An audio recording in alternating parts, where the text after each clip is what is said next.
Anyway, let's check out the actual game.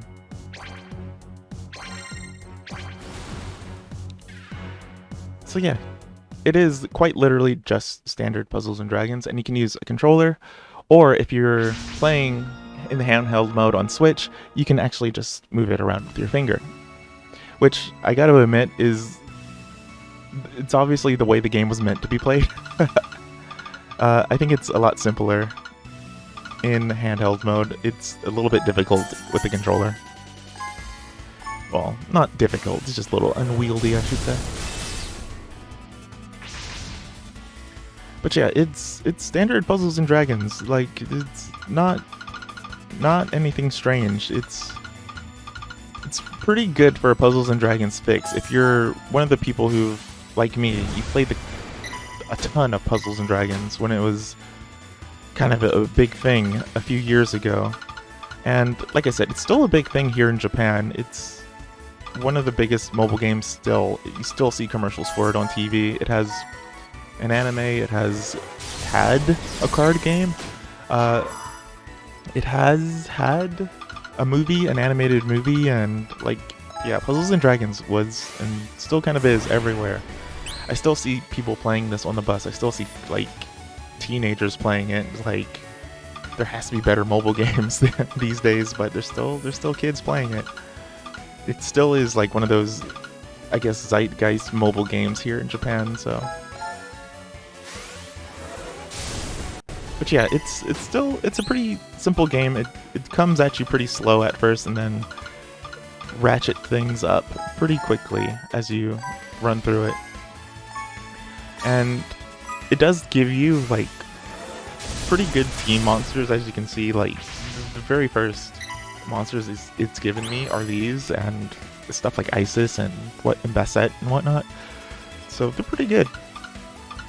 But this is definitely one of those games that's for the hardcore Puzzles and Dragons fans that exist out there, and maybe not anyone else.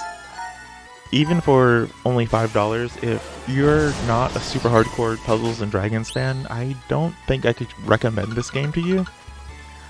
But if you are, or you're a fan who's not relapsed, or has fallen off and not really had a relapse of playing the game, I think this mobile release is this Switch release, not the mobile release. That's what I'm trying not to do, trying not to say. I think it's a good game. If you just want some casual puzzle action, then you're good to go with this. But if you want more than that, then yeah, I would still say the mobile game is most likely a lot deeper than this. And I wasn't paying much attention, so I lost. But but anyway, let's run through some of the other stuff that's in here.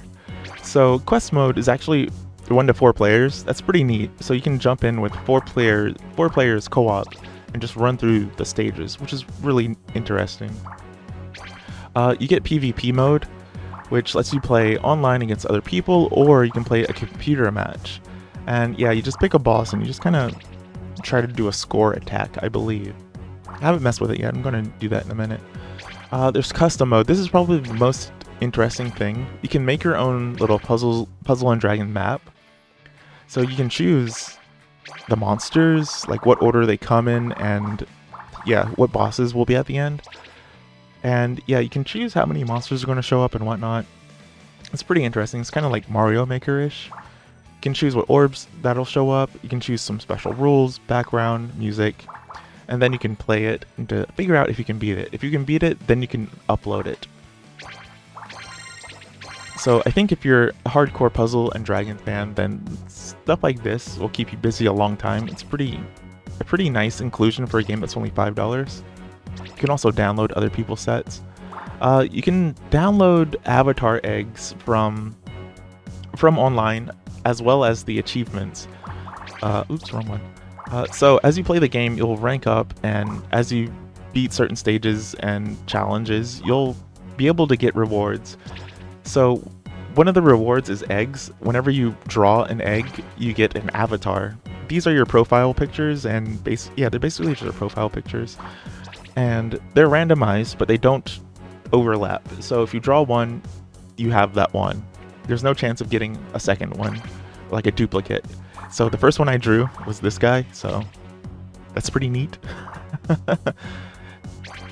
There's also badges. Badges are stuff that you equip, that you choose, and they have different effects like damage and defense and being able to not be affected by status effects and so on and so forth. But yeah, you can change the background of the game and your team settings. And yeah, this is basically just, you unlock stuff for your profile, but it's not super involved other than that. It's not super involved. And one of the things that's a little disappointing is the team setup here in this version. In the mobile game, you can draw monsters and choose your team accordingly based on what you have. And here they kind of taken that aspect out and given you just 21 preset teams that you can use. And the monsters in them are actually pretty good. Lots of Puzzle and Dragons more iconic or more rare monsters are what you'll have here. But yeah, they all get their own little abilities and things that they can do. But yeah, you get 21 different teams that you can choose, and you unlock them through the egg machine eventually. So as you play, you'll unlock more and more and more and more of these guys. But yeah, there are 21. I don't know if more unlock over time, but it is pretty interesting. They also have different timer settings, like time that you have to move around pieces. But yeah, just given the status, these seem to be fully unlocked monsters, and these aren't. So these seem to be able to evolve, so I'm guessing you unlock them over time. And yeah, that's about it. That's all there really is for this game. It's, like I said, it's only $5, but with the inclusion of the online settings, like being able to do PvP and make your own maps and upload those and download other people's maps, as well as being able to do quest mode with 1 to 4 people, it's pretty decent. I would say a pretty decent package for $5. But if you're not a Puzzle and Dragons hardcore fan, I don't think this game is very compelling. I played Puzzles and Dragons years ago. I stopped long since, and this was kind of a surprise to see released, and it's kind of something I personally always wanted out of Puzzles and Dragons, just like to have it to mess around with, because I think it's a fun little formula of unlocking stuff and very simple gameplay. But yeah, if you're not a Puzzles and Dragons head, then yeah, this is an easy pass. If you have any love for Puzzles and Dragons, though, this is definitely something you might want to consider grabbing for yourself, because maybe you'll be into it. It depends how dedicated you are to Puzzles and Dragons. I know there's still people who play it daily and love it. Like I said, it's still huge in some parts of the world, but yeah, if you like Puzzles and Dragons, $5, that's all you gotta pay for it. But yeah, not for anyone else other than Puzzles and Dragons heads, but I think I said earlier in the video, maybe I didn't, but Gung Ho, the people who make this game, I believe it's Gung Ho, they recently released a statement saying, like, yeah, we're gonna try to do more stuff with consoles soon, because there was the 3DS version of Puzzles and Dragons, which had like Mario and I think, yeah, Mario, and there was another crossover, I think, or maybe I'm just thinking of like Bowser and getting confused with Donkey Kong or something, I don't know. But yeah, they had that edition of the game, and I don't know how well it did. I assume it did well enough, but yeah, there's more coming, supposedly. Yeah, that's all there is to say about this game, really. It is what it is, and that's all. If you're a Puzzles and Dragons head, $5, I think you'll be into it. If you're not, nothing. This is one of those games that you can easily just take a pass on. It does have co-op, like I said. There is some fun to be had with friends if you got other friends who are into this series. And it looks like there's more coming down the line. Puzzles and Dragons is still a very big, very popular series here in Japan. It's not the #1 mobile game anymore, but it's still hanging on to its fans. I don't know what I'm trying to do here. Trying to play this and talk about it is very difficult. This is the first time I've actually lost any of the maps, but he's gonna hit me again, isn't he? Bam! Oh, he's not. Oh, that...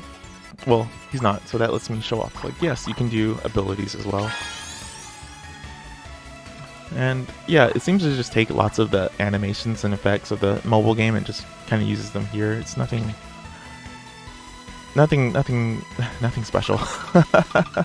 It's nothing special. Like I keep saying about this game, it's not a super huge, crazy release, and it doesn't seem like they intend for it to be.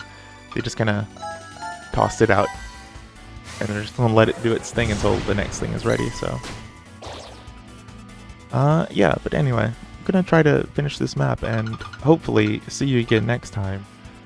Like and subscribe if you found this video interesting, or you like hearing my voice, or I don't know, check out my Twitch channel, because this is just an upload of the Twitch, so, because I'm too lazy to edit a full thing for this.